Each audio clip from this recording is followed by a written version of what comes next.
Allah diambil sedikit aja udah Allahu langsung Akbar. terasa ya Ustaz. Allahu Akbar. Kan tiroidnya diambil Ustaz. Iya, iya, iya. Mm-mm. Terus dampaknya apa? Eh, Berarti untuk hormonnya itu tergantung sama obat ada yang diminum Ustaz. Hormon Se- untuk berbicara. untuk gantikan tiroidnya itu Ustaz, fungsi tiroidnya Ustaz. Jadi fungsi tiroid sebenarnya buat apa? Kayak apa namanya? Suhu gitu ya Ustaz ya. Jadi eh, gampang terasa dingin gitu Ustaz. Oke, Hormonnya jadi nggak syafa. stabil gitu Ustaz. Ternyata banyak nikmat Allah di tubuh kita ini. Iya, luar biasa Ustaz. Allahu Akbar. Allahu Akbar. Syafakillah labas tahur insyaallah mudah. Amin ya Ustaz. Tep, mau kita mulai mudah? Nah Ustaz.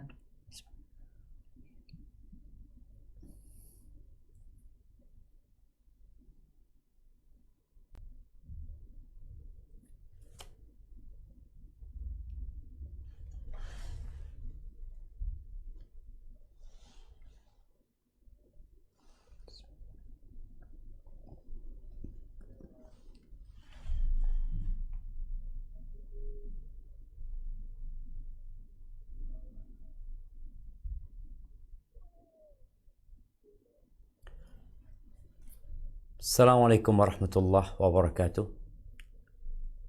Alhamdulillah alladzi bini'matihi tatimmu salihat. Wassalatu wassalamu ala khairil bariyah sayyidina wa maulana Muhammadin wa ala alihi wa ashabihi ajma'in. Amma ba'd. Kembali kita berjumpa dalam rangka mendekatkan diri kepada Allah dengan menuntut ilmu. Yang kita tahu Allah Jalla Jalaluh memerintahkan kepada Nabi alaihi salatu wassalam untuk meminta tambahan ilmu. Wa qul Rabbi zidni ilman. Dan setiap pagi Nabi kita alaihi salatu wassalam selesai salat subuh, beliau berdoa memohon kepada Allah Azza wa Jal, dan di antara permohonan dan permintaan beliau adalah Allahumma inni as'aluka ilman nafi'an wa rizqan tayyiban wa amalan mutaqabbala. Ya Allah, sesungguhnya aku memohon kepadamu ilmu yang bermanfaat, rizki yang baik, dan amalan yang diterima. Jamaah rahimakumullah, kita masih akan melanjutkan pembahasan tentang tafsir surat Al-Insan. Surat yang berkaitan dengan manusia, dengan diri kita. Surat yang dianjurkan untuk dibaca di setiap pagi sholat subuh hari Jumat di rakaat kedua. Ada banyak cerita yang indah yang manusia seringkali lupa dikarenakan kegemerlapan dunia yang membuat dia lalai dan lengah. Maka kita harus sering diingatkan. Ada seorang yang hanya berusaha mengingat sebulan sekali. Sepertinya waktu itu terlalu lama. Dia tenggelam dalam kelalaiannya. Tapi tatkala dia membaca surat Al-Insan, hal ata 'alal insani hinum minad dahr lam yakun syai'an madhkura. Kita dulu nggak ada. Nggak ada. Lalu kita ada. Untuk apa kita diciptakan? Kemana akhir dari cerita Al-Insan? Di dunia kita tahu akhir ceritanya adalah kematian. Dia akan meninggalkan segala yang dia miliki. Semua hasil kerja keras dia. Semua perjuangan dia. Dia tinggalkan begitu saja. Tapi juga kita melihat ada insan-insan yang hidupnya penuh dengan dosa. Tapi dia kebal hukum. Dia tetap hidup terhormat di muka bumi ini. Dia tetap dengan dasi dan jasnya kemana-mana disambut dan diberikan penghormatan yang luar biasa. Di saat ada orang-orang yang dizalimi tidak mendapatkan keadilan. Bagaimana cerita sang zalim dan cerita yang dizalimi? Dua-duanya sama-sama mati. Tapi ternyata yang zalim, karena dia seorang yang memiliki harta dan kuasa, ketika dimakamkan, dia dimakamkan di tempat yang indah. Boleh jadi ada banyak bunga yang dikirimkan ke rumahnya sebagai bentuk bela sungkawa kepada orang yang zalim ini. Tapi seorang yang taat kepada Allah, yang mungkin hidupnya penuh dengan luka, duka, dan cobaan. Ketika dia meninggal dunia, biasa aja dikubur selesai. Tapi ternyata kehidupan itu berlanjut setelah kematian. Dan Allah Azza wa Jalla telah memberikan kebebasan kepada manusia untuk memilih. Imma syakiran wa imma kafura. Untuk memilih engkau menjadi hamba yang bersyukur atau menjadi hamba yang ingkar.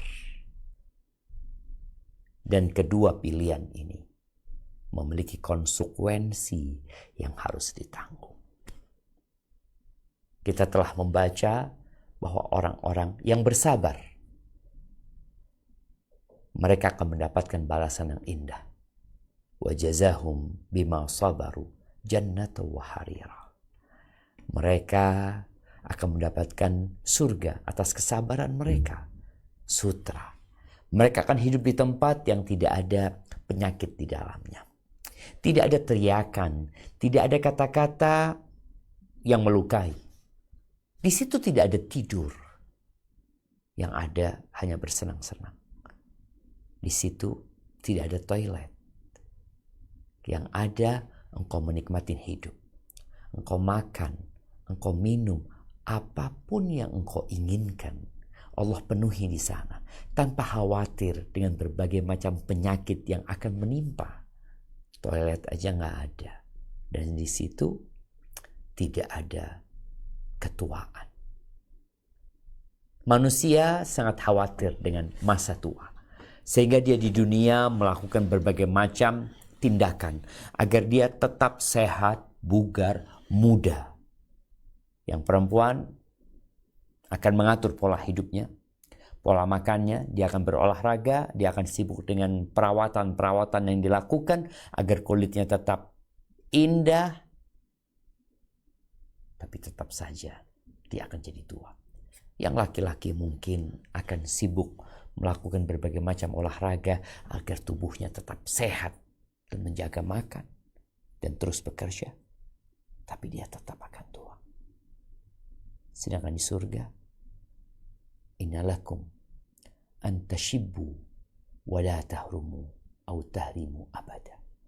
Kalian di situ akan muda terus dan tidak ada tua. Umur mereka 33 tahun. Tubuh mereka sempurna Allah buat.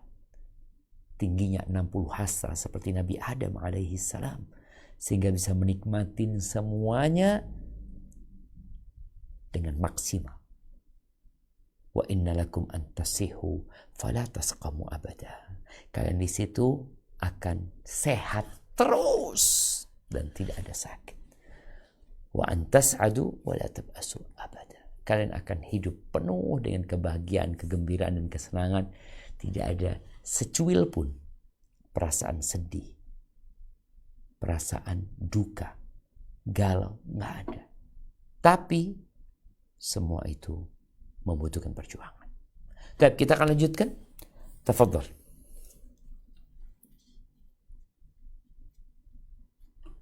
Bismillah.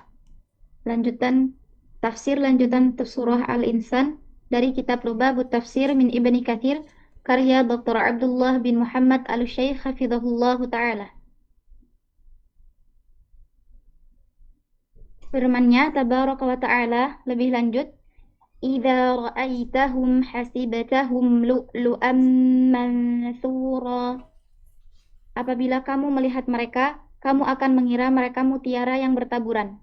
Artinya, jika kamu melihat ketersebaran mereka dalam memberikan pelayanan kepada majikan mereka dan jumlahnya yang cukup banyak, serta kecerahan wajah mereka, serta indahnya warna diri mereka, juga pakaian dan perhiasan mereka, pasti kamu mengira bahwa mereka itu adalah mutiara yang bertaburan. Sungguh tak ada yang penyerupaan yang lebih indah dari ini, dan tidak pula pemandangan yang lebih indah dari mutiara yang bertaburan di tempat nan indah pula. Barakallahu fikum. Di ayat sebelumnya Allah menyebutkan sebuah servis, sebuah pelayanan yang akan diterima oleh penghuni surga. Di mana Allah mengatakan wa yatufu alaihim wildanum mukhalladun. Dan mereka dikelilingi oleh pelayan-pelayan yang muda, yang tetap muda. Kalau kamu melihat mereka, wa idza ra'aitahum hasibtahum lu'lu'an manthura. Engkau melihat mereka seperti mutiara yang bertebaran. Kita tahu tempat yang penuh pelayan, yang mereka tidak bosan ketika dipanggil. Mereka tidak pernah marah ketika majikannya meminta sesuatu yang lebih. Itu tempat menjadi tempat yang favorit. Orang akan mengatakan, ya Allah, enaknya di tempat itu pelayannya bagus-bagus ya, ramah-ramah, senyum, gak ada marah, dan terus memberikan pelayanan yang dikenal dengan hospitality. Kalau di surga, jumlah mereka banyak. Dari indahnya mereka, kalau kita melihat pelayan yang ada di muka bumi ini, ya pakaiannya mungkin pakaian khusus pelayan. Tapi ketika pakaian mereka indah, pakaian mereka mewah, pakaian mereka menarik, orang yang dilayani, sebelum dilayani, melihat pelayannya aja, Masya Allah, keren nih. Dan Allah menggambarkan mereka lu'lu'an manthura, mutiara. Dan ingat, mereka adalah manusia-manusia yang diciptakan khusus oleh Allah Subhanahu wa taala memang untuk memberikan pelayanan kepada penghuni surga. Sudah cukup kita capek di dunia. Cukup kita lelah dan letih. Sebagian kita bekerja sebagai pelayan ketika di dunia. Ada sebagian yang mungkin menjadi ART, PRT, atau menjadi tukang, menjadi kuli, menjadi pekerja keras. Dia harus capek dan lelah. Kelelahan itu akan hilang nantinya ketika engkau melihat semua keindahan itu. Barakallahu fiik. Baik, kita lanjutkan. Firman Allah, wa idza ra'aita, dan jika kamu melihat, yakni jika kamu menyaksikan, hai Muhammad, sama, yakni di sana, di surga dengan segala kenikmatan, keluasan, ketinggian, serta semua kebahagiaan dan kegembiraan yang ada di dalamnya. Ra'aita na'iman wa mulkan kabira. Niscaya kamu akan melihat berbagai macam kenikmatan dan kerajaan yang besar. Yakni kerajaan milik Allah di sana sangat agung dan kekuasaannya pun sangat megah. Lanjutkan. Dan telah ditegaskan di dalam hadis sahih bahwasannya Allah Azza wa Jalla berfirman kepada penghuni neraka yang paling terakhir keluar, dan juga kepada penghuni surga yang paling terakhir masuk ke dalamnya. Sesungguhnya kamu akan memperoleh kenikmatan seperti di dunia, bahkan 10 kali lipatnya. Barakallahu fikum. Naam, ahibati fillah. Berkaitan dengan orang terakhir yang masuk surga. Dan dia adalah orang yang terakhir keluar dari api neraka. Apa yang akan dia dapatkan? Ini anak akan bacakan hadisnya yang diriwayatkan oleh Abdullah bin Mas'ud radhiyallahu taala anhu, di mana Rasulullah sallallahu alaihi wasallam mengatakan, inni la'alamu akhira ahli nar khurujan minha. Sesungguhnya aku benar-benar mengetahui penghuni neraka terakhir yang keluar dari neraka. Loh, katanya kekal di neraka, kok ada yang keluar? Ahibati fillah, Allah subhanahu wa ta'ala mengharamkan kekekalan di neraka bagi yang mengatakan la ilaha illallah. Dan inilah keutamaan menjadi seorang muslim yang mentauhidkan Allah Jalla Jalaluh, di mana dia apabila meninggal dunia dalam kondisi mentauhidkan Allah subhanahu wa ta'ala, namun ternyata dia memiliki berbagai macam dosa yang tidak diampuni oleh Allah Jalla Jalaluh, yang mengakibatkan dia harus dihukum dengan dosa-dosa dia, maka dia akan merasakan azab neraka, tapi dia akan keluar dari sana. Kullu ummati yadkhulul jannah. Semua umatku masuk surga. Kata Nabi SAW. Ada yang masuk surga tanpa hisab, tanpa azab. Ada yang masuk surga dengan hisab plus azab. Na'udzubillah min dzalik. Semoga Allah memaafkan dan mengampuni dosa-dosa kita. Adapun orang yang kafir, yang dia banyak berbuat baik, berbuat kebaikan, menolong orang lain, dia orang yang akhlaknya mulia, tapi apabila dia melakukan kesyirikan, Allah Azza wa Jalla mengatakan, innahu man yushrik billah faqad harramallahu alaihi al-jannah wa ma'wahu an-nar wa ma lidh-dhalimin min ansar. Sesungguhnya barang siapa yang menyekutukan Allah Jalla Jalaluh, maka tempat dia adalah neraka. Allah haramkan surga bagi dia. Nggak ada penolong buat dia. Karena satu-satunya dosa yang tidak diampuni oleh Allah Azza wa Jalla adalah dosa syirik. Innallaha la yaghfiru an yushraka bih. Allah tidak mengampuni dosa syirik. Kalau ada yang menyekutukan Allah, Allah nggak akan ampuni. Wa yaghfiru ma duna dzalika liman yasha. Dan Allah mengampuni selain dosa syirik bagi yang Allah kehendaki. Wa man yusyrik billahi faqad dhalla dhalalan mubina. Barang siapa melakukan kesyirikan kepada Allah, maka dia telah tersesat dengan kesesatan yang nyata. Tetapi dia orang baik, Allah akan berikan balasan kebaikan dia di dunia. Buat orang-orang yang musyrik, buat orang-orang kafir, Allah berikan balasan di dunia. Dan dunia ini tidak sebanding dengan satu sayap nyamuk di sisi Allah Azza wa Jalla. La mawdi'u sauti ahadikum fil jannah. Tempat 1 meter ya, tempat meletakkan pecut. Dulu para sahabat naik onta, naik kuda, naik keledai, mereka kadang-kadang bawa cemeti ya untuk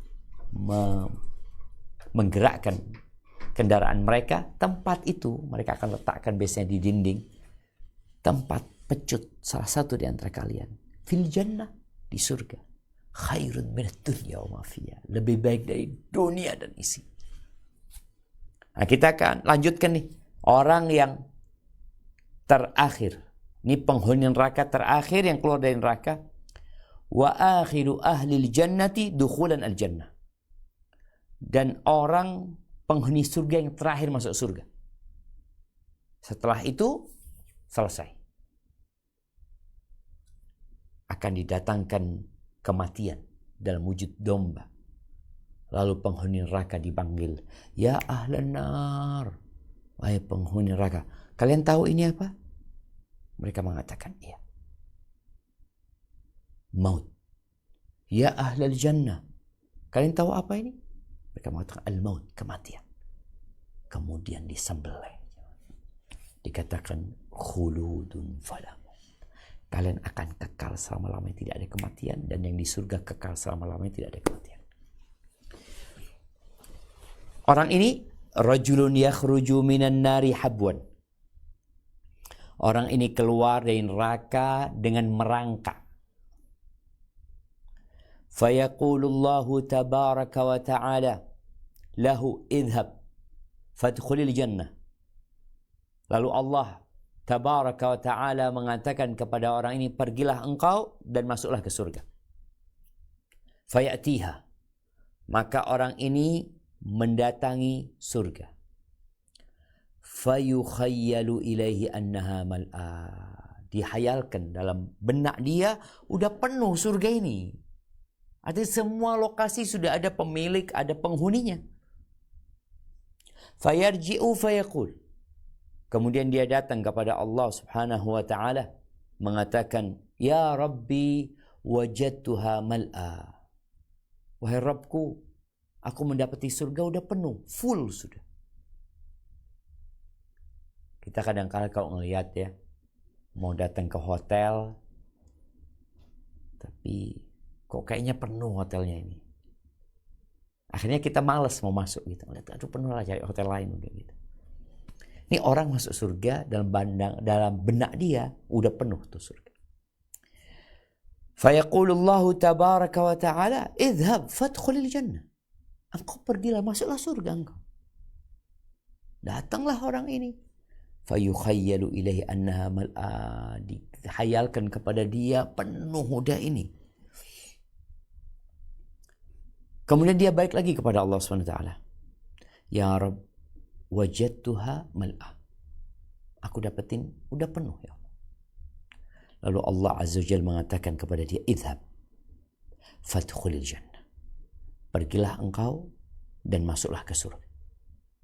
Fa inna laka mithla dunya wa ashrati amthaliha.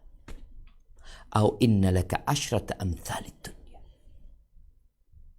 Bagimu adalah seperti dunia dan 10 kali lipat.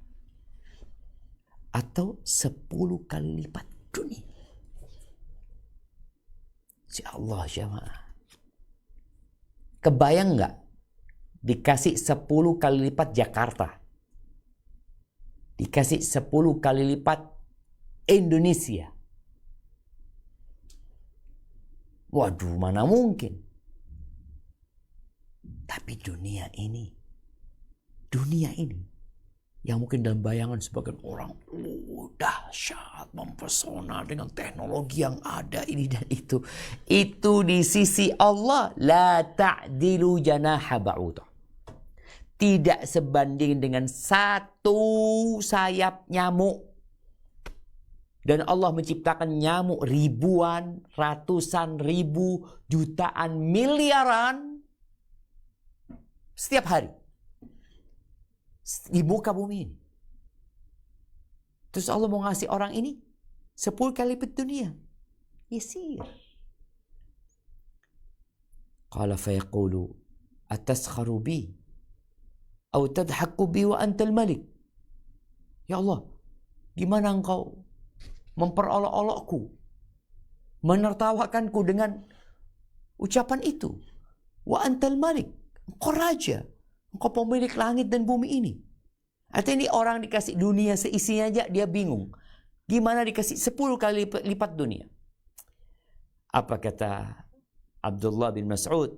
Qala laqad ra'aitu Rasulullah sallallahu alaihi wasallam dhahika hatta badat nawajidhuhu. Nabi alaihi salatu wasalam tertawa sampai gigi gerahamnya nampak dari dialog yang terjadi antara ini hamba sama Allah Azza wa Jal. Kemudian Nabi SAW mengatakan, qala fakana yuqal dzaka adna ahli jannati manzilan. Ini seperti ucapan Ibnu Mas'ud mengatakan itu adalah derajat yang paling rendah buat penghuni surga. Ahibati fillah,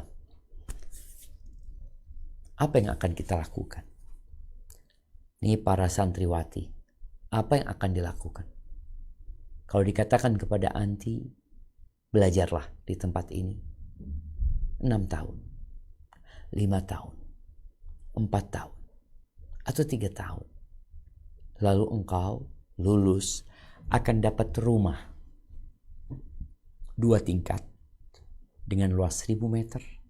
Belakangnya ada kolam renang, kemudian ada mobil yang siap dan pelayan yang ada dalam rumah. Kira-kira maukah para santriwati tinggal belajar menuntut ilmu selama 3 atau 6 tahun? Anda rasa tidak akan ada yang keberatan. Orang-orang sekarang sekolah, belajar, mereka menuntut ilmu, capek, merantau meninggalkan negerinya hanya untuk mendapatkan pekerjaan. Gaji berapa? UMR. Ya kan UMR di awal setia. Mungkin nanti Jakarta 5 juta jadi 10 juta jadi 20 juta. Dia sekolahnya bertahun-tahun hanya untuk mendapatkan itu. Kemudian setelah dia sukses, berada di puncak karirnya, mendapatkan apa yang dia cita-citakan, tahu-tahu dia mati atau dia sakit. Jadi nggak worth it sebenarnya kita itu kalau bicara mencari dunia ini dengan belajar menuntut ilmu bersungguh-sungguh, yang didapat cuma itu. Nih orang terakhir masuk surga dapat 10 kali lipat dunia. Dan Allah memiliki planet-planet itu miliaran di langit sana. Dan surga itu seluas bumi dan langit-langit itu. Barakallahu fiik. Baik, kita lanjutkan.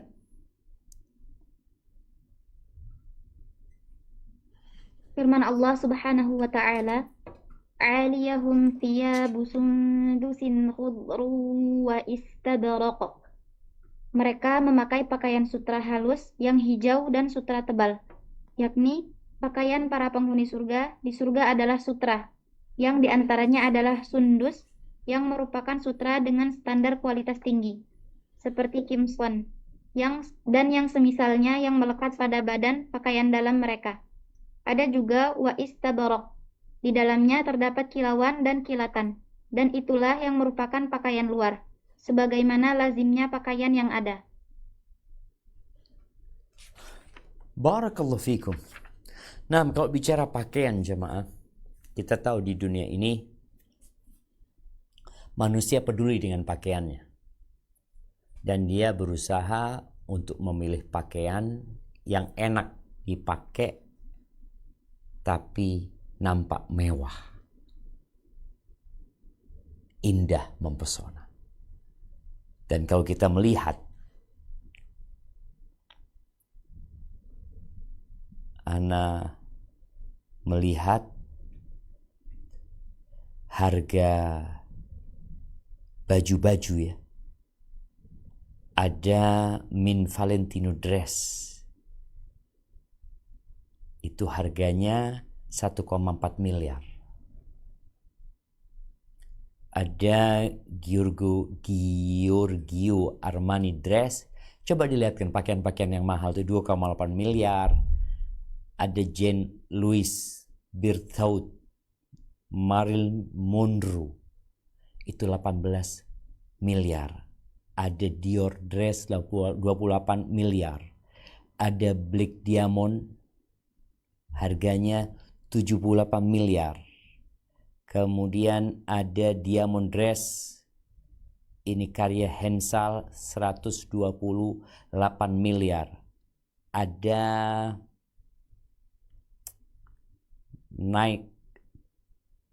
Nightingale dress 427 miliar.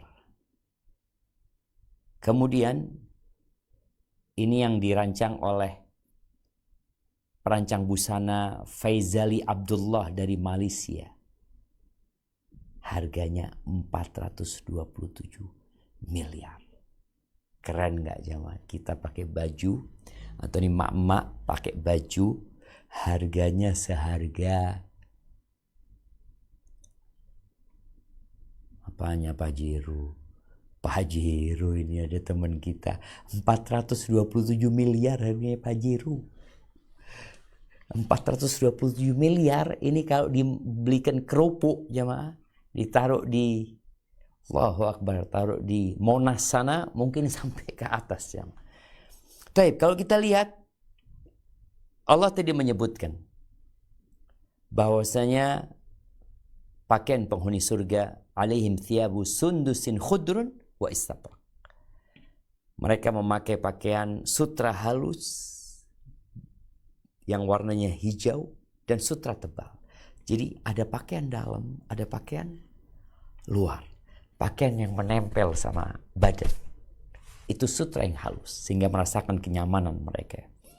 Dan Rasul sallallahu alaihi wasallam ketika menyebutkan tentang pakaian ya, yang ada di surga sana dari Abdullah bin Amr, qala jaa rajulun ila Nabi sallallahu alaihi wasallam. Datang seorang kepada Nabi alaihi salatu wassalam. Dia berkata, "Ya Rasulullah, akhbirna an thiyabi ahlil jannah. Khalqan tukhlaq am nasjan tunsaj." Wahai Rasulullah, kabarkan kepada kami tentang pakaian penghuni surga. Apakah diciptakan pakaian itu atau ditenun dengan tenunan? Fadhahika ba'dul qaum. Yang hadir di majlis Nabi alaihi salatu wasallam ada yang tertawa. Menertawakan pertanyaan sahabat ini. Faqala an-nabiy sallallahu alaihi wasallam, "Wa mimma tadhakun?"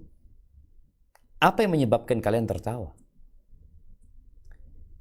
Min jahilin sa'ala 'aliman, dari orang yang bodoh yang bertanya kepada orang yang berilmu.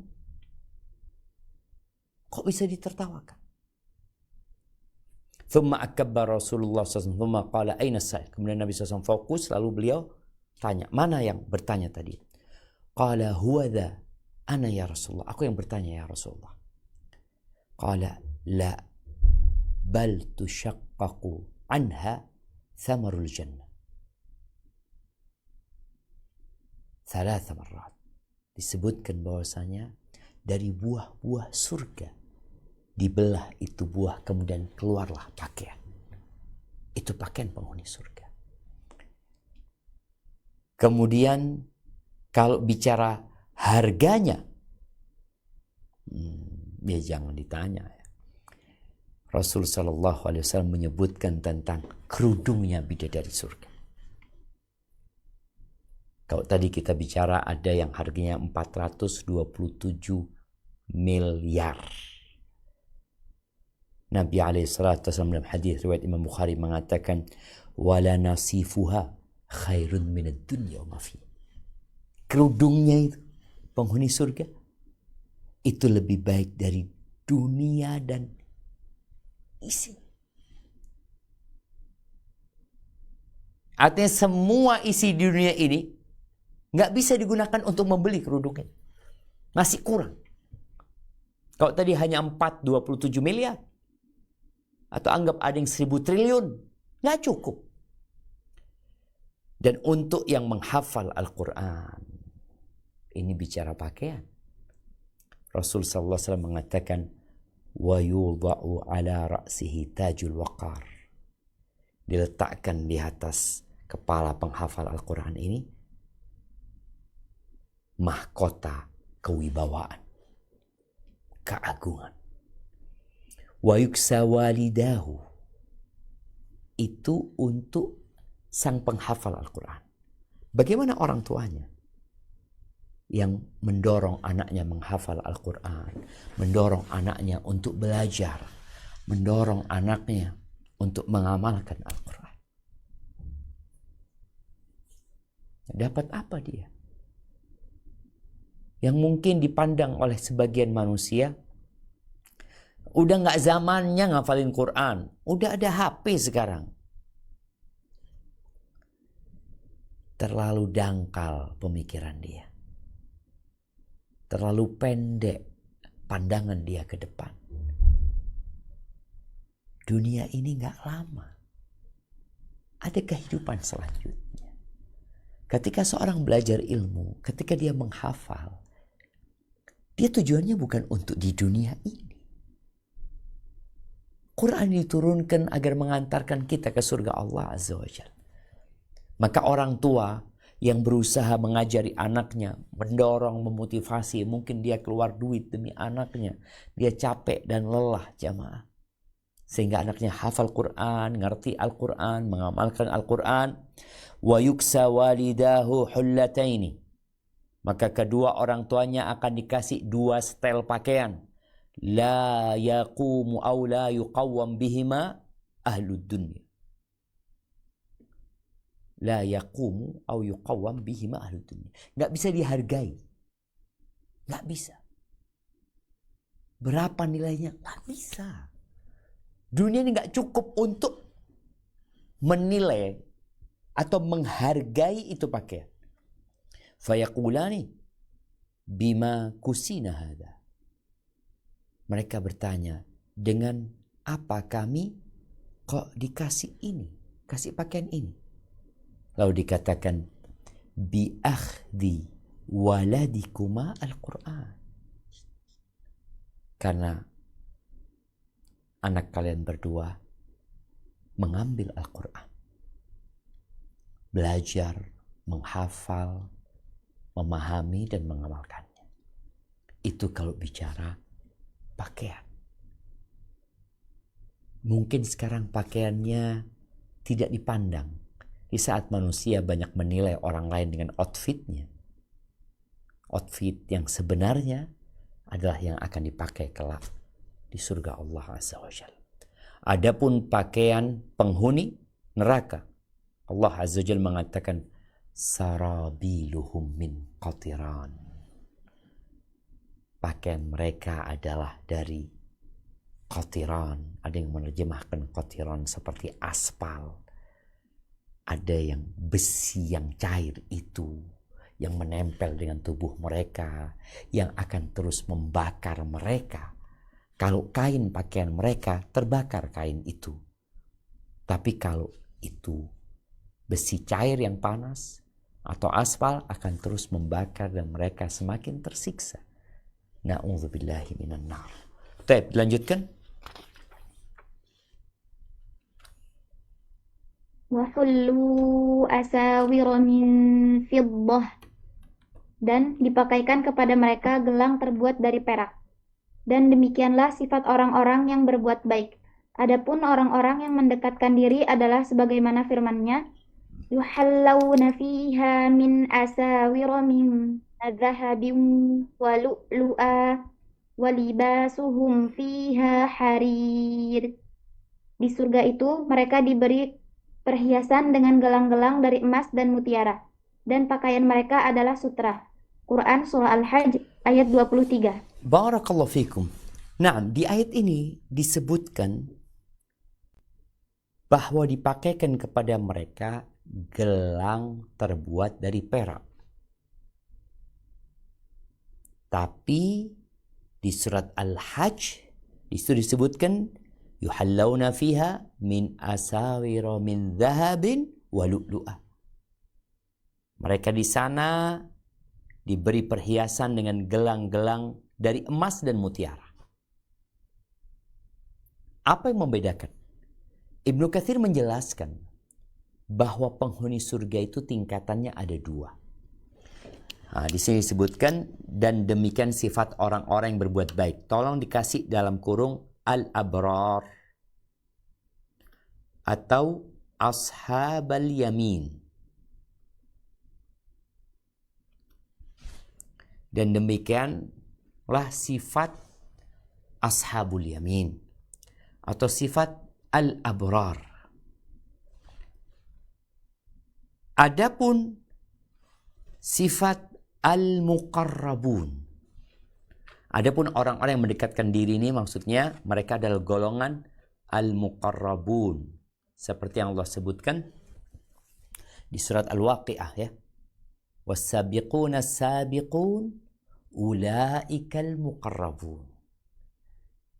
Jadi semua di akhirat itu derajat dan kedudukannya tergantung amalannya. Masuk surganya karena rahmat Allah Subhanahu wa taala. Ketika sudah ada di surga, Allah Azza wa Jalla mengatakan walikullin darajatun mimma amilu. Maka bagi setiap manusia adalah derajat-derajat sesuai dengan amalan mereka. Nggak sama tentunya yang sholatnya hanya 5 waktu dengan yang sholat 5 waktu plus qobliyah subuh. Tidak sama kedudukannya yang sholatnya 5 waktu qobliyah subuh plus dia sholat rawatib. Tidak sama yang membaca Al-Quran setiap hari 1 halaman dengan yang membaca Al-Quran setiap hari 1 juz. Nggak sama. Tidak sama yang sedekahnya 1% dari hartanya dengan yang sedekahnya 30% dari hartanya. Walikullin darajatum mimma amilu. Jadi di sini derajat ashabul yamin sebagaimana Allah bedakan di Al-Waqi'ah tentang balasan buat mereka dapat surga tapi dengan kedudukan yang berbeda dengan al-muqarrabun. Maka mereka mendapatkan perhiasan-perhiasan min fiddah dari perak. Sedangkan al-muqarrabun mereka mendapatkan perhiasan dari emas dan lu'lu'. Dari emas dan mutiara. Taib. Ini perhiasan yang nampak, yang terlihat. Baju, gelang, cincin, anting, kalung, itu yang nampak, terlihat dari luar. Tapi ada perhiasan yang lebih indah. Karena kalau bicara, kok dibedakan ya? Kok dibedakan apa tidak akan menimbulkan iri dan dengki nantinya. Seperti di dunia, kalau kita lihat ada fulana pakai gelang dari perak, fulana dari emas. Waduh, akan menimbulkan kecemburuan sosial. Maka ingat, ada perhiasan lain yang lebih penting dari itu. Nah, tafadhal dibaca. Setelah Allah Azza wa Jalla menyebutkan hiasan luar berupa sutra dan juga perhiasan, maka selanjutnya dia pun berfirman, wasaqahum rabbuhum syaraban tahura. Dan Rob memberikan kepada mereka minuman yang bersih, yaitu dibersihkan hati mereka dari sifat hasad, dengki, menyakiti orang lain, dan dari seluruh sifat tercela lainnya. Barakallahu fikum. Inilah jamaah. Allah Azza wa Jal itu akan memberikan kepada mereka minuman. Selain minuman yang sudah dibahas di ayat-ayat sebelumnya. Ini ada syaraban tahura. Kalau kita bicara tahur, itu adalah air yang suci dan menyucikan. Ini minuman yang bersih, yang mana dengan mereka mengkonsumsi minuman ini, mereka akan bersih tubuhnya dari berbagai macam penyakit. Sebagaimana bersih hatinya dari berbagai macam penyakit hati. Semuanya dibersihkan. Disebutkan di tafsir Ibnu Katsir ya, ada sebuah athar. Ibnu Katsir mengatakan waqad rawaina an Ali ibn Abi Talib atau ruwina an Amiril Mukminin Ali bin Abi Talib radhiyallahu anhu qala idza intaha ahlul jannah ila babil jannah, ketika penghuni surga itu sampai ke pintu surga, mereka mendapatkan di situ 2 mata air. Faka'annama ulhimu, Mereka seakan-akan mendapatkan ilham sehingga mereka minum dari dua mata air itu. Fasharibu min ihdahuma. Lalu mereka minum dari salah satu mata air itu. Fa'adhaballahu ma fi butunihim min adha. Kemudian dengan mereka minum, hilanglah semua penyakit-penyakit yang ada di perut mereka. Perut ini tempatnya penyakit ya. Bersih tubuh mereka dari berbagai macam penyakit. Thumma ghtasalu minal ukhra. Kemudian mereka mandi dari mata air yang satunya. Fajarat alaihim nadratun na'im. Maka keindahan, kenikmatan itu, keceriaan semua. Fajarat alaihim nadratun na'im, yang memancarkan dari mereka pancaran kenikmatan. Maka di sini disebutkan, Allah menyebutkan kondisi mereka luar dan batin mereka.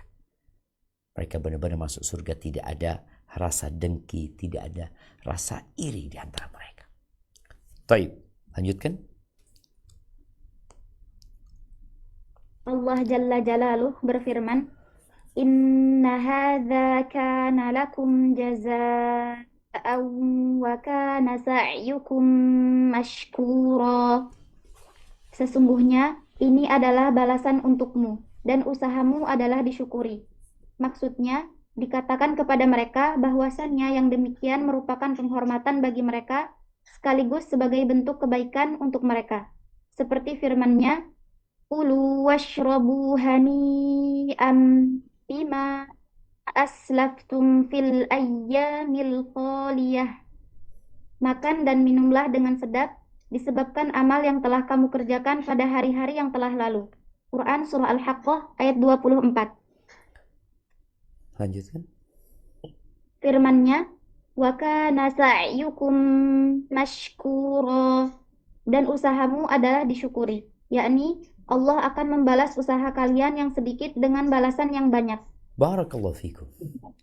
Jadi tatkala mereka masuk surga, tatkala mereka menikmati kenikmatan yang ada di surga, mereka mendapatkan penghormatan secara lisan. Dikatakan kepada mereka, tafadhal, tafadhal. Inna hadza kana lakum jazaa'an wa kana sa'ikum mashkura. Jadi kita tahu ada orang-orang yang mendapatkan Nobel, ada orang-orang yang mendapatkan penghargaan. Itu kalau penghargaan hanya diberikan di atas meja dia, biasa aja. Tapi ketika ada suara yang menyampaikan ini Fulan bin Fulan, umpamanya dikatakan telah berjuang, telah berusaha, maka dia akan lebih bahagia lagi. Jadi kebahagiaan yang ada di surga itu lahir dan batin. Dikatakan kepada mereka seperti di surat Al-Haqqah, Kulu washrabu hani'an bima aslaftum fil ayyamil khaliyah. Silakan kalian makan, minum. Ini karena perjuangan kalian dulu ketika di dunia. Nikmatin semuanya. Kalian sudah berjuang, kalian sudah berupaya. Itu di sana dikatakan. Dan dikatakan kana sa'yukum mashkura, usaha kalian adalah disyukuri. Yakni usaha kalian apa sih? Apa usahanya? Sehingga mendapatkan kenikmatan yang begitu dahsyatnya. Itulah terima kasih. Itulah syukurnya Allah Azza wa Jalla. Di antara nama Allah adalah Asy-Syakur. Dia yang membalas perbuatan sedikit kebaikan dengan nikmat dan ganjaran yang berlipat-lipat ganda. Barakallahu fiik. Baik, lanjutkan. Inna nahnu nazzalna 'alaikal qur'ana tanzila. فاصبر لحكم ربك ولا تطع منهم آثما أو كفورا واذكر اسم ربك بكرة وأصيلا ومن الليل فاسجد له وسبحه ليلا طويلا إن هؤلاء يحبون العاجلة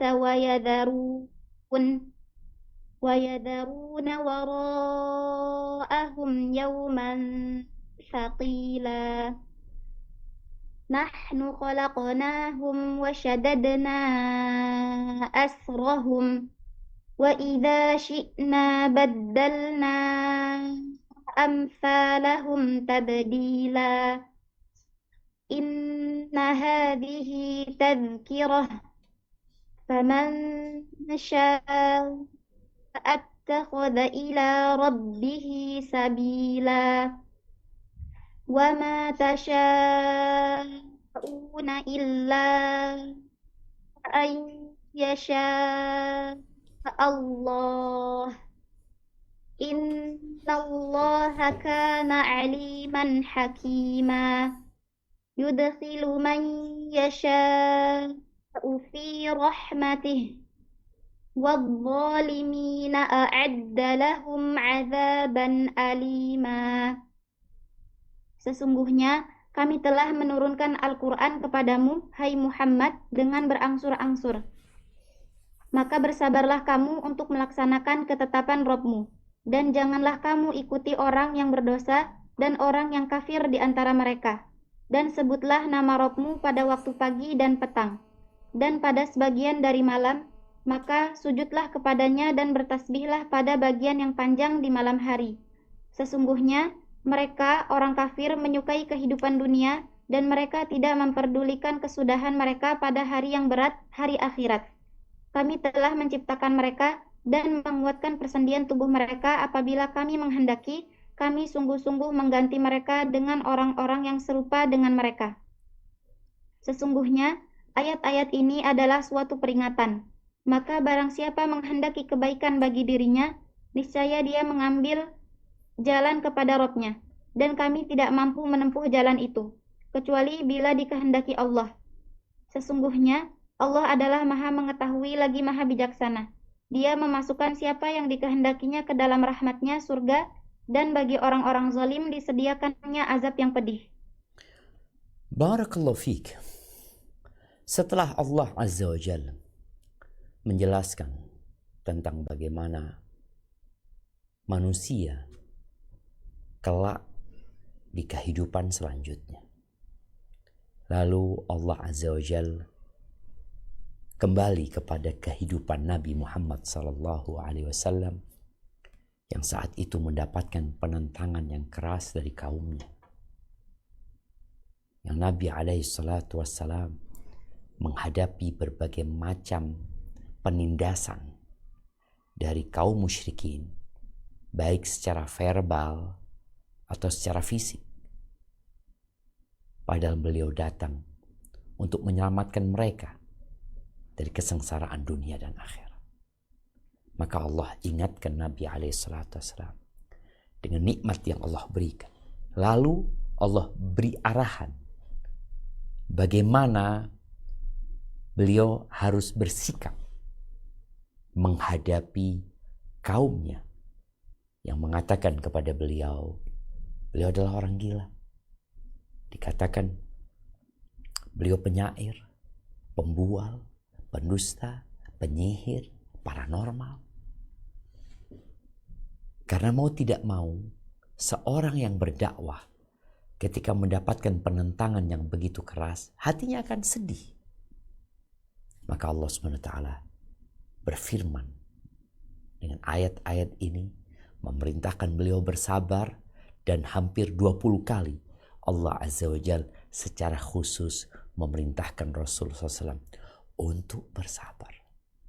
Dan masuk surga juga disebabkan kesabaran dengan rahmat Allah tentunya.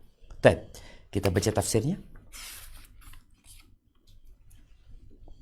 Allah Azza wa Jalla berfirman, memberikan karunia bagi Rasulnya Sallallahu Alaihi Wasallam berupa diturunkannya Al-Quran Al-Azim secara berangsur-angsur. Fasbir li hukmi rabbik, maka bersabarlah kamu untuk melaksanakan ketetapan Rabb-Mu, yakni sebagaimana aku telah memuliakanmu dengan apa yang telah aku turunkan kepadamu, maka bersabarlah atas ketetapan serta ketentuannya, dan ketahuilah bahwa Allah akan mengurusmu dengan sebaik-baiknya. Barakallahu fikum. Naam, ahibati fillah. Allah Azza wa Jal setelah mengatakan inna nahnu nazzalna 'alaikal qur'ana tanzila. Ini karunia Allah. Allah turunkan Al-Qur'an berangsur-angsur. 30 juz ini tidak turun sekaligus. 114 surat. 6.000 ayat lebih. Itu tidak langsung turun kepada Nabi alaihi salatu wassalam. Tapi turun selama 23 tahun. Dan ada banyak hikmah di sana.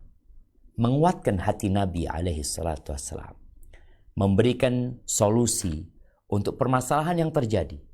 Sampai akhirnya Al-Quran itu sempurna dan lengkap. Di saat Nabi SAW meninggal dunia. Lalu Allah katakan, fasbir li hukmi rabbik.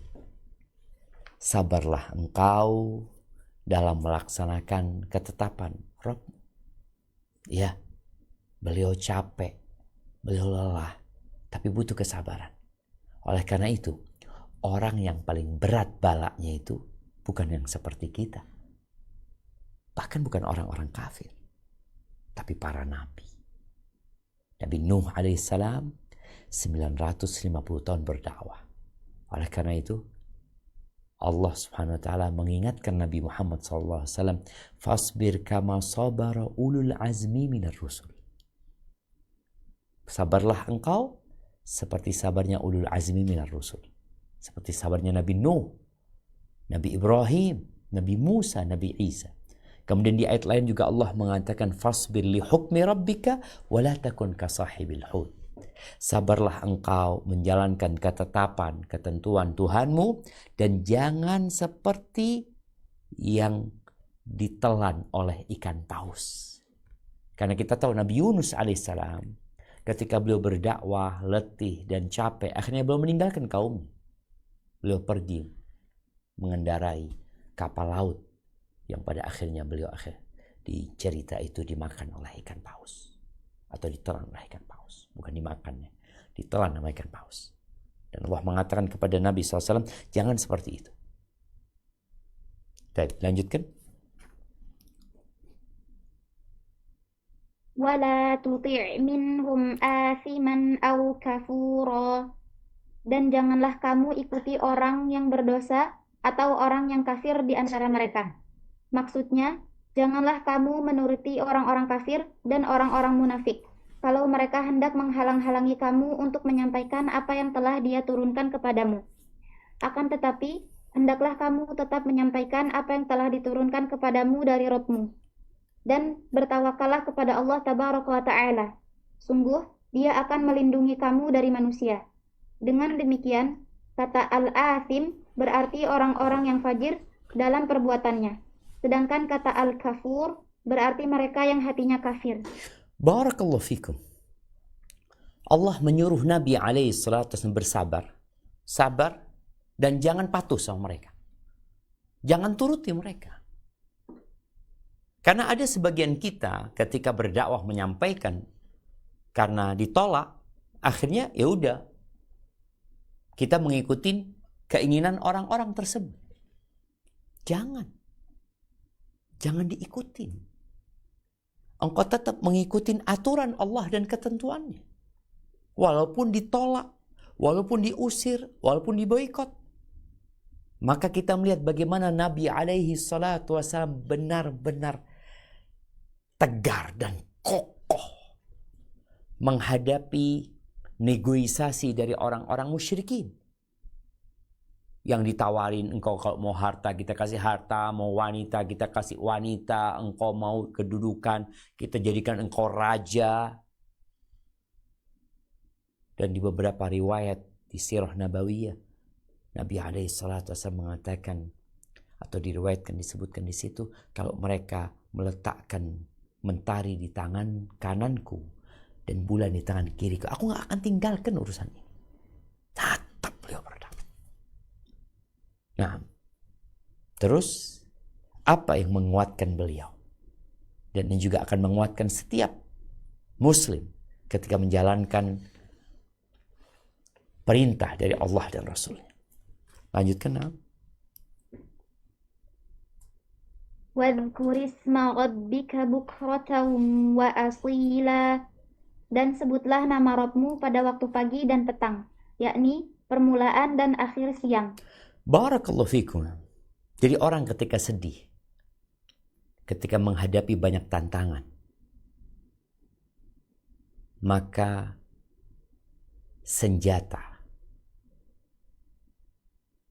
dan obat yang mujarab untuk kondisi itu adalah bertasbih mengingat Allah. Boleh jadi maknanya juga sholat di waktu pagi dan di waktu petang. Dan kita tahu dulu sebelum turunnya perintah sholat 5 waktu, umat Islam sudah sholat bukratan wa asila. Mereka 2 rakaat di waktu pagi, 2 rakaat di waktu petang. Dan di ayat lainnya Allah Azza wa Jalla mengatakan, walaqad na'lam annaka yadhiqu sadruka bima yaqulun. Kami benar-benar tahu bagaimana dadamu menjadi sempit gara-gara omongan orang-orang itu. Terus apa yang harus dilakukan? Fasabbih bihamdi rabbika wa kun minas sajidin. Bertasbihlah engkau memuji Tuhanmu dan jadilah orang-orang yang sujud. Oleh karena itu Nabi SAW idza hazabahu amrun fazi'a ila shalah. Kalau beliau dirudung satu permasalahan, kemana beliau larikan? Sholat. Sholat. Bukan ke yang lainnya. Sholat. Bukan kita ke kafe, bukan kita kemana, tapi larikan kepada Allah SWT. Karena di sisinya ada solusi. Nah, lanjutkan. Wa minal laili fasjud lahu wa sabbihhu lailan tawila. Dan pada sebagian dari malam, maka sujudlah kepadanya dan bertasbihlah pada bagian yang panjang di malam hari. Yang demikian itu sama sebagaimana firman-Nya yang lain ini. Wa minal laili fatahajjad bihi nafilatan laka asa an yab'atsaka rabbuka maqaman mahmuda. Dan pada sebagian malam hari, salat tahajudlah kamu sebagai suatu ibadah tambahan bagimu. Mudah-mudahan Rabbmu mengangkatmu ke tempat yang terpuji. Quran Surah Al-Isra ayat 79. Barakallahu fikum. Ahibati fillah. Ada beberapa riwayat yang menyebutkan bahwa sholat tahajud itu wajib buat Nabi SAW. Dan di ayat ini disebutkan nafilah sebagai tambahan ibadah.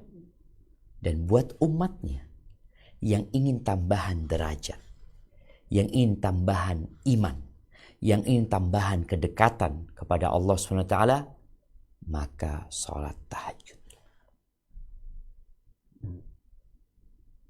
Khairus salati ba'dal maktuba salatul lail. Salat yang terbaik setelah salat 5 waktu, ya salat malam. Nabi SAW ketika hijrah ke kota Madinah, awal yang beliau sampaikan kepada para sahabatnya adalah ayuhan nas, at'imut ta'am, afshus salam, wa at'imut ta'am. Wahai umat manusia, kalian tebarkan salam. Bagikan makanan, berikan makanan kepada orang. Wasilul arham, sambunglah rahim kalian. Wasallu bil-lail wan nasu niyam. Salatlah kalian di malam hari pada saat manusia tidur. Bukan salat duha. Ini salat malam. Apa yang akan didapatkan? Tadkhulul jannata bisalam. Kalian akan masuk surga dengan selamat. Dan ini juga menjadi sumber kekuatan kita menghadapi berbagai macam problematika dalam hidup ini. Baik, lanjutkan.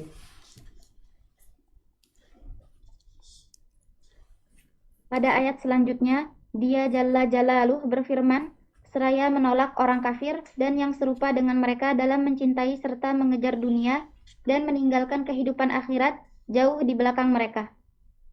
Innaha ula yuhibbunal ajilata wa yadaruna wara'ahum yawman thaqila. Sesungguhnya mereka menyukai kehidupan dunia, dan mereka tidak mempedulikan kesudahan mereka pada hari yang berat, yakni hari kiamat. Barakallahu fikum. Naam. Rasul sallallahu alaihi wasallam ketika menghadapi kaumnya tadi yang menolak dakwahnya, yang menghadang Islam ini,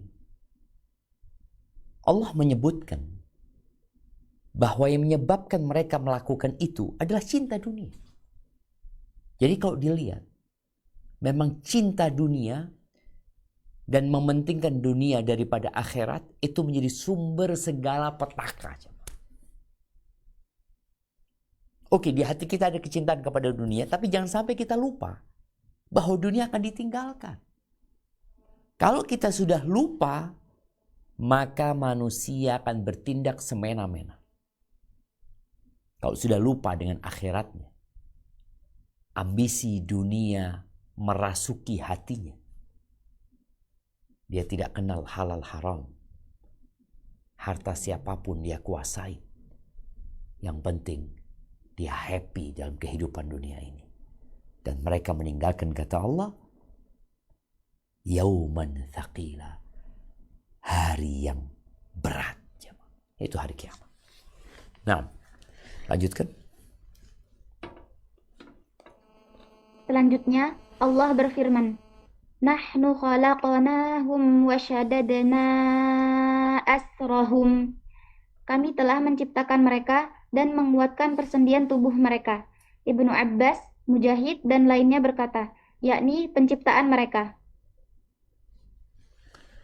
Nah, di sini disebutkan bagaimana sejatinya Allah yang menciptakan mereka, menguatkan persendian tubuh mereka. Artinya mereka berada di tangan Allah Azza wa Jal. Kalau Allah hendak memberikan hidayah kepada semuanya, Allah mampu. Tapi ada hikmah di balik semua itu. Lanjutkan. Wa idza syi'na baddalna amsalahum tabdila. Apabila kami menghendaki, kami sungguh-sungguh mengganti mereka dengan orang-orang yang serupa dengan mereka. Mengenai ayat ini, wa idza syi'na baddalna amsalahum tabdila. Apabila kami menghendaki, kami sungguh-sungguh mengganti mereka dengan orang-orang yang serupa dengan mereka. Ibnu Zaid dan Ibnu Jarir mengatakan, maknanya, jika kami mau, maka akan kami datangkan kaum yang lain selain diri mereka. Hal ini sebagaimana firman Allah Subhanahu wa Ta'ala, Yasha yudhibakum ayyuhan nas wa ya'ti bi akhirin wa kana Allahu ala dzalika qadira. Jika Allah menghendaki, niscaya Dia musnahkan kamu, wahai manusia, dan Dia datangkan umat yang lain sebagai penggantimu. Dan adalah Allah Maha Kuasa berbuat demikian. Quran Surah An-Nisa ayat 133. Barakallahu fikum. Nah, ini menunjukkan kekuasaan Allah Subhanahu wa Ta'ala, bahwa Allah dapat mengembalikan mereka nantinya kalau Allah berkehendak. Disebutkan di tafsir yang lainnya, wa idza syi'na ba'athnahum yaumal qiyamah. Ini makna selain yang makna baru saja kita baca.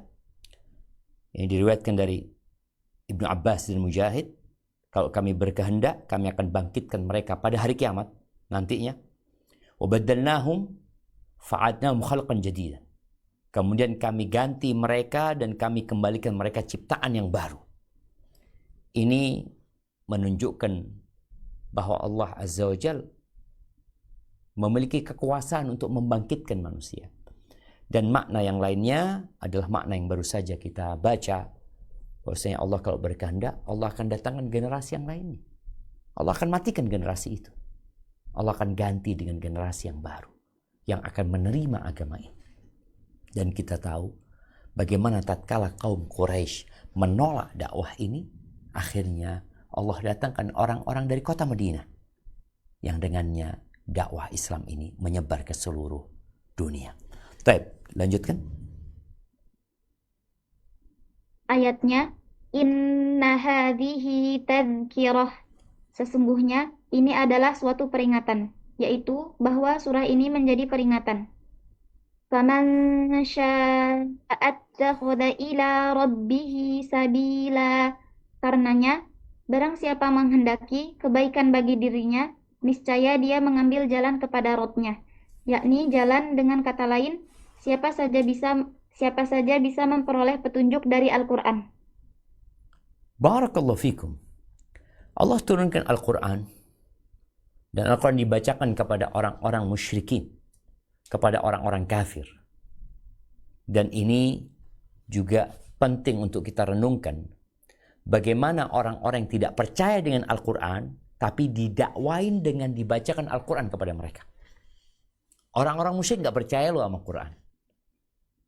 Mereka mengatakan Quran ini bikinan Muhammad, Quran ini tidak benar, hanya karangan manusia belaka. Maka Nabi SAW membacakan Al-Quran kepada mereka.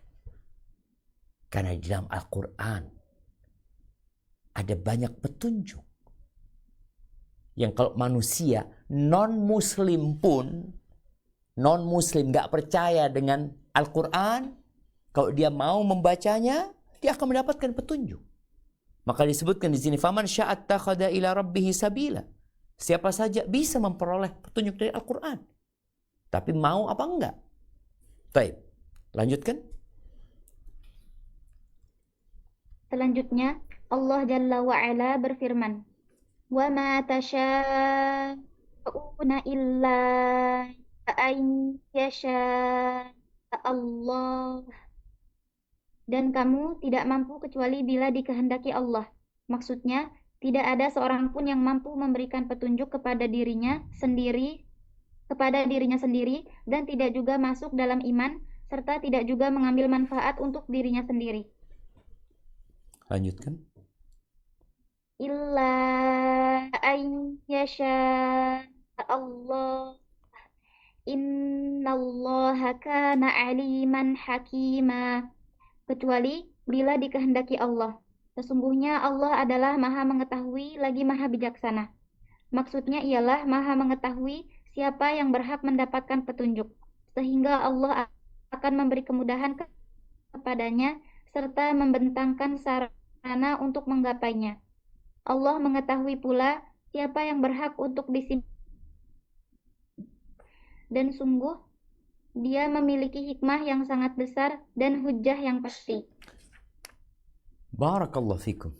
Naam ahibati fillah. Allah memiliki hak mutlak dalam pemberian hidayah. Namun Allah memberikan kesempatan kepada semua dengan kesempatan yang sama untuk mencari dan menjemput hidayah ini. Sebagaimana kita tahu, Nabi Muhammad alaihi salatu wassalam datang kepada pamannya, tapi ternyata pamannya menolak hidayah. Dan Allah mengatakan kepada Nabi SAW, innaka la tahdi man ahbabta. Kau tidak akan dapat memberikan hidayah kepada orang yang kau cintai. Walakinnallaha yahdi man yasha. Akan tetapi Allah memberikan hidayah kepada siapa yang Allah kehendaki. Wa huwa a'lamu bil muhtadin. Dan Allah lebih tahu siapa yang pantas mendapatkan hidayah. Maka kenapa Fulan dapat hidayah? Kenapa Khalid ibn Walid dapat hidayah? Abu Sufyan masuk Islam, sedangkan Abu Talib tidak mau. Abu Lahab menolak. Allah lebih tahu dengan siapa yang berhak atau yang pantas mendapatkan hidayah. Allah tahu dengan isi hati manusia. Allah tahu bagaimana orang ini sebenarnya. Sedangkan kita memandang orang hanya dari luarnya saja. Maka kemudian muncul pertanyaan-pertanyaan. Kenapa dan kenapa? Taib, yang terakhir.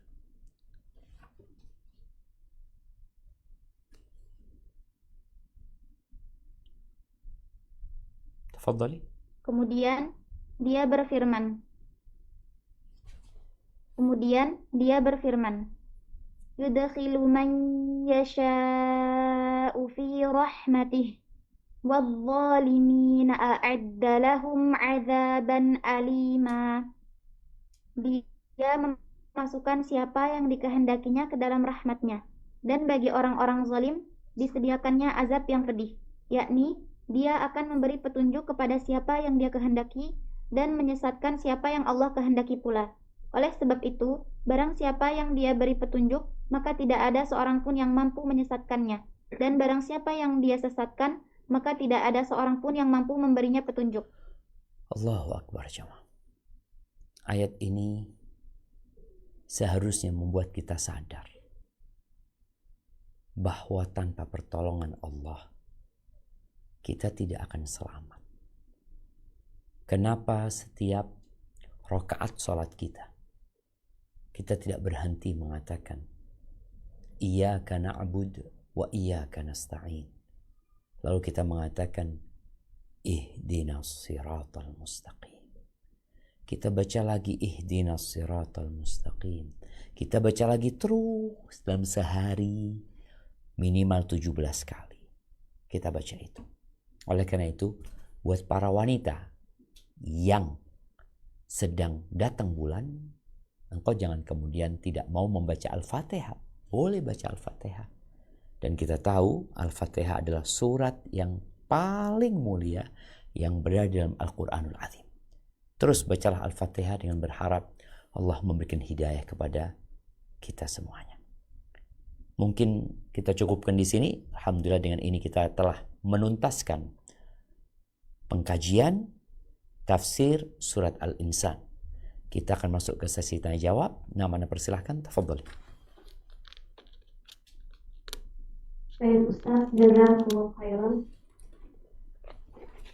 Izin membacakan pertanyaan yang masuk Ustaz. Naam, tafadhol. Assalamualaikum warahmatullahi wabarakatuh. Waalaikumsalam warahmatullahi wabarakatuh. Ustaz Hafizakumullah, izin bertanya. Disebutkan bahwa manusia tidak bisa berkehendak kecuali dengan kehendak Allah. Bagaimana kita memahami ini tanpa merasa tidak punya pilihan dan dalam menghadapi ujian hidup yang berat? Bagaimana kita bisa membedakan antara cobaan sebagai bentuk kasih sayang Allah dan sebagai peringatan atas kesalahan kita? Jazakumullah khairan.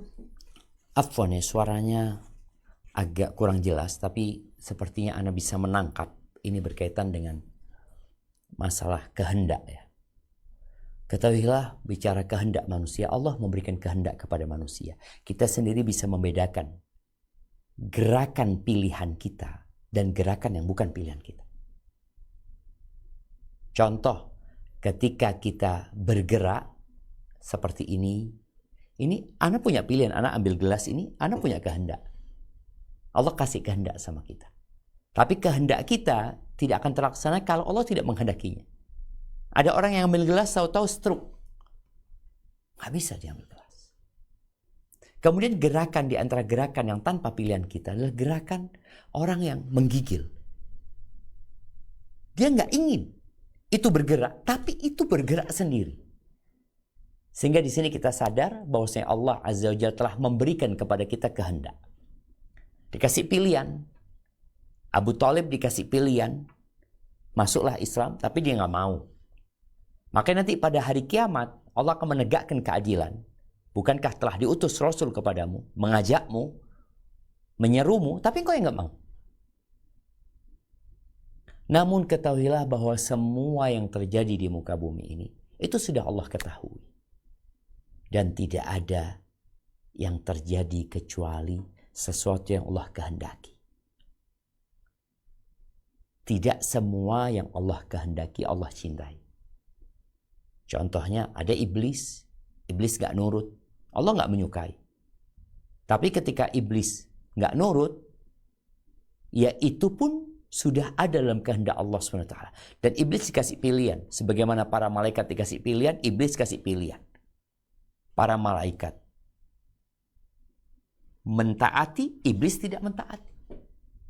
Jadi seperti itu. Jadi tugas kita dalam memahami takdir ini adalah bagaimana kita meyakini bahwa Allah telah mengetahui segala sesuatu, kemudian Allah mencatatnya, apa yang Allah ketahui, lalu Allah berkehendak kapan itu terjadi, dan Allah menciptakannya. Jadi segala sesuatu adalah milik Allah, dan semua kembali kepada Allah Subhanahu wa Ta'ala. Namun yang jelas, manusia dikasih pilihan, dan dia bebas menentukan pilihannya. Oleh karena itu, kalau ada orang masuk Islam dipaksa, Islamnya nggak diterima. Diambilkan pedang, katakan asyhadu an la ilaha illallah. Dia mengatakan asyhadu an la ilaha illallah. Tapi tidak dari hatinya, ya nggak ada gunanya Islamnya dia. La ikraha fiddin. Tidak ada pemaksaan dalam beragama. Laksanakan perintah Allah Azza wa Jalla. Laksanakan perintah Allah, engkau punya pilihan. Kemudian jauhi larangannya, engkau punya pilihan. Ketika datang musibah yang menimpamu, engkau nggak punya pilihan. Tahu-tahu dapat kabar, ya mungkin ibunda kita meninggal dunia, bukan pilihan kita. Ya udah, kita nggak bisa berbuat apa-apa kecuali bersabar menghadapi musibah yang telah ditetapkan. Hadza wallahu a'lam bishawab. Semoga itu menjawab pertanyaan. Maaf yang tadi kedengarannya kurang jelas ya. Nah,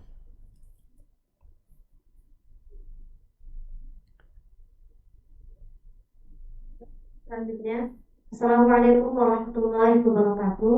waalaikumsalam warahmatullahi wabarakatuh. Ustaz Hafizahullah izin bertanya, apakah anak kecil yang meninggal dunia ketika di surga nanti umurnya akan menjadi 30 tahun juga atau tetap seperti saat meninggal? Dan apakah kita boleh berdoa agar suami kita tidak mendapatkan bidadari di surga selain kita dengan harapan kita menjadi satu-satunya? Jazakumullah khairan.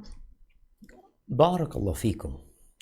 Naam, ahibati fillah. Wallahu a'lam bishawab. Dengan yang pertanyaan pertama tadi berkaitan dengan anak-anak kecil. Apakah mereka akan berumur 33 tahun? Karena kita tahu semua akan mendapatkan balasan sesuai dengan amalannya. Sedangkan anak-anak kecil ini belum beramal. Jadi boleh jadi dia tetap akan seperti itu.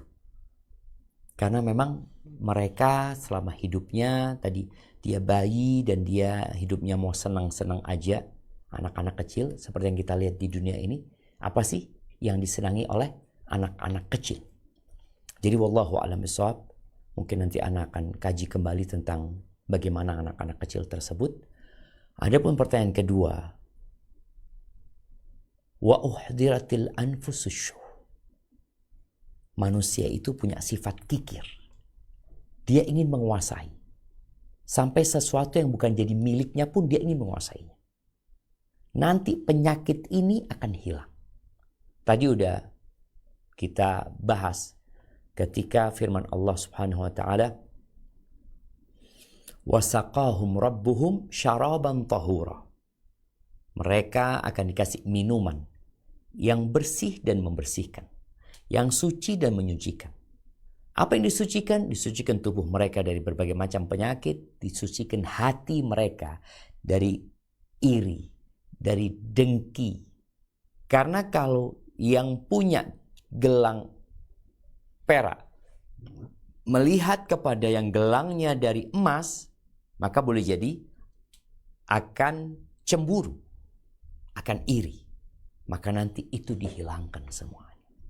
Jadi kalau dikatakan berdoa agar suaminya untuk satu-satunya, sesuatu yang nggak bisa, maka kita nggak boleh berlebih-lebihan dalam berdoa.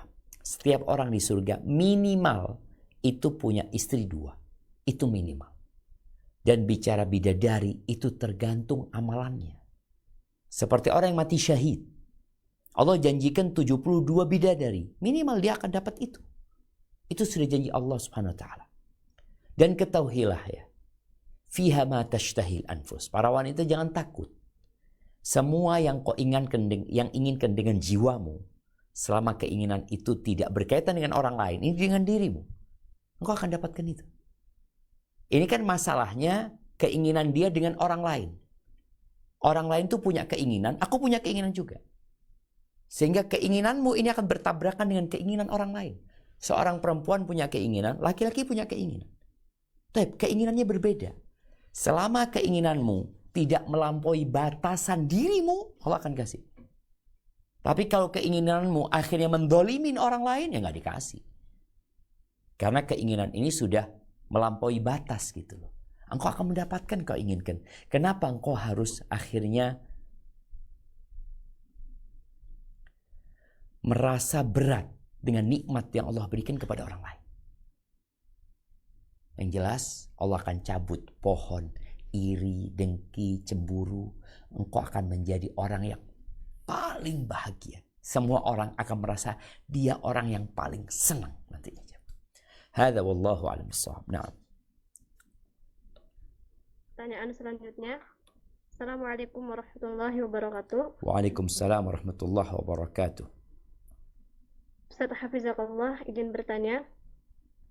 Di hati kita senantiasa diselimuti suudzon dan punya rasa tidak suka pada teman kita.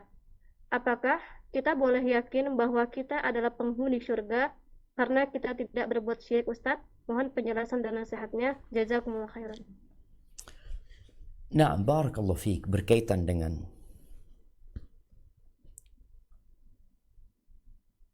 yang tadi disebutkan. Perasaan suudzon sama orang lain. Perasaan gak enak sama orang lain. Ini perlu dihilangkan. Kemudian perasaan sok suci. Biasanya orang yang hatinya kotor, dia akan suudzon sama orang lain. Maka diperlukan membersihkan diri kita agar kita bisa berbaik sangka sama orang lain. Allah Azza wa Jalla mengatakan, ya ayyuhalladzina amanu ijtanibu katsiran minadh-dhann. Wahai orang-orang beriman, maka kalian hindarin kebanyakan prasangka. Kenapa? Karena kebanyakan prasangka itu termasuk, atau sebagian prasangka itu termasuk dosa.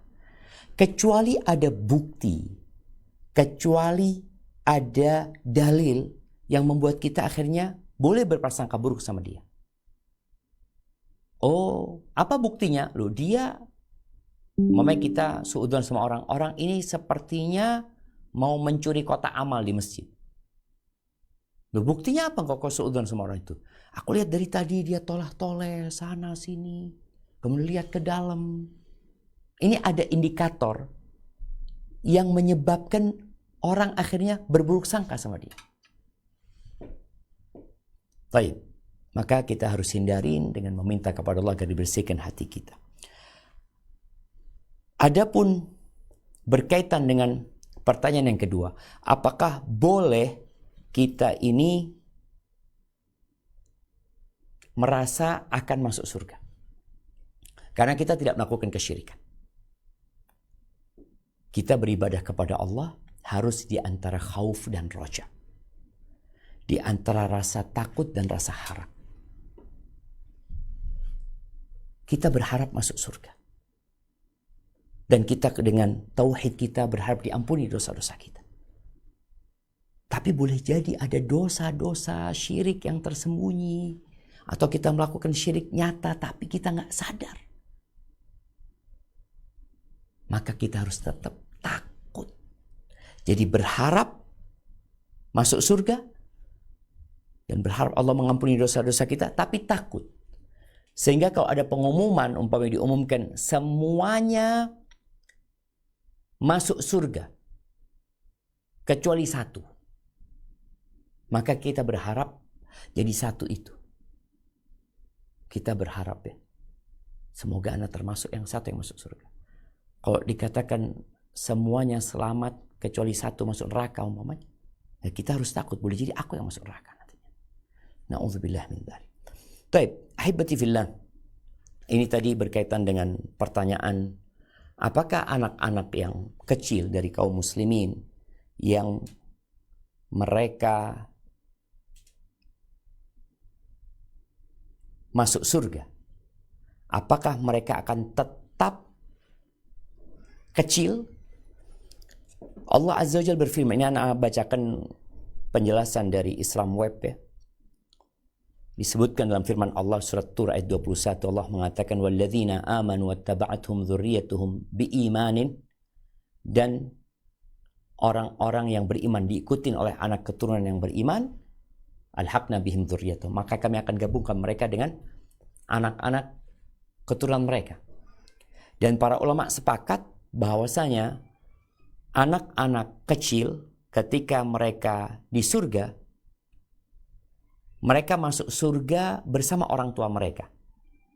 Karena anak-anak kecil itu ada yang menunggu di pintu surga dan mereka menunggu orang tuanya, kemudian mereka masuk surga. Kemudian ada beberapa hadis disebutkan yang menyebutkan bahwa mereka nantinya itu akan dikembalikan menjadi umur 33 tahun. Seperti yang tadi dalam pertanyaan itu, karena ahlul jannah itu umurnya 33 tahun semuanya. Al-Imam Ibnul Qayyim rahimahullahu ta'ala menyebutkan di surga anak itu tidak tumbuh seperti tumbuhnya di dunia, yang kemudian pelan-pelan, tapi wildanun sighar disebutkan di sini, mereka akan jadi anak umur 33 tahun nanti di surga tanpa pertumbuhan seperti di dunia. Jadi kalau tadi yang Ana sebutkan bahwasanya boleh jadi mereka tetap kecil karena mereka tidak beramal dalam kehidupan dunia, itu afwan, itu salah dan tidak benar. Ana rujuk dari apa yang Ana sebutkan tadi, penjelasan para ulama bahwa mereka akan langsung menjadi anak 33 tahun, walaupun ketika mereka sebelum masuk surga mereka akan menunggu orang tuanya di pintu surga, kemudian mereka akan masuk surga bersama orang tua mereka. Barakallahu fiik, itu yang dapat Ana sampaikan, kurang lebihnya mohon maaf. Yang benar dari Allah Azza wa Jal, yang salah dari diri Ana pribadi. Allah dan Rasulnya terbebaskan dari kesalahan itu. Sampai berjumpa kembali, semoga Allah memasukkan kita ke surganya, mengampuni dosa-dosa kita, dan kita bisa berkumpul bersama keluarga kita kelak di surga Allah Jalla Jalaluh. Subhanakallahumma wa bihamdika asyhadu an la ilaha illa anta astaghfiruka wa atubu ilaik. Wassalamualaikum warahmatullahi wabarakatuh.